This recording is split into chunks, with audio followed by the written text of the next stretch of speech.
Welcome to our series Designing Better Tattoos. Today we will be having a look at design orientation and shapes. But first, if you are not subscribed to Hudson Bay Tattoo, please hit that like button, and why not subscribe while you are there. Let's get started with today's topic. When putting together a tattoo design, the first thing the pros look at is the shape of the area the tattoo will be placed.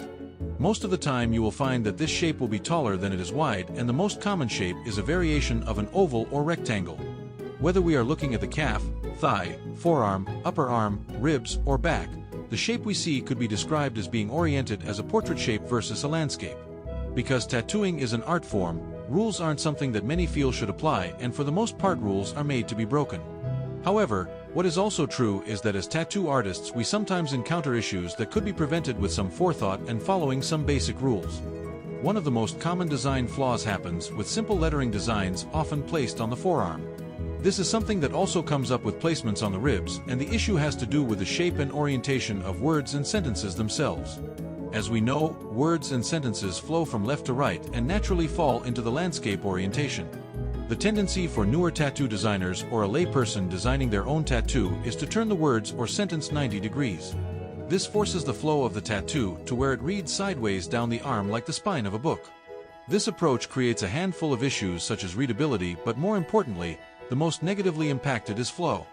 This is a tricky issue to work through during consultations, as your clients can very easily find numerous examples of tattoos done in this sideways manner. The odd tattoo that is one word, maybe a name, turned sideways and placed on the outside back portion of the forearm can look pretty cool.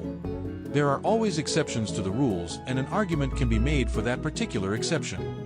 Where we often see this issue are in tattoos where a short, inspirational phrase is being used, whether it be a quote, a line from a children's book, or the lyrics to a song, sometimes is accompanied by a small image such as a flower or butterfly. Once again, this is very common. As a standalone tattoo, the biggest issue is that it isn't particularly dynamic and has a rather unnatural flow. This is exasperated if and when the owner of the tattoo decides to build off the design or incorporate it into a sleeve or half sleeve. This is where the sideways orientation creates flow issues. There is a better way to design such a tattoo, and the layout best suited to body art is maintaining the taller than wide orientation as discussed earlier.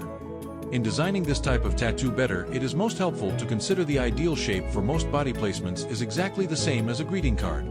Not only are greeting cards the same basic shape and orientation as most body placements, but greeting cards are also often a combination of a simple phrase and imagery. By following the time-tested design template built into a simple greeting card, we are able to create a dynamic design that will stand on its own.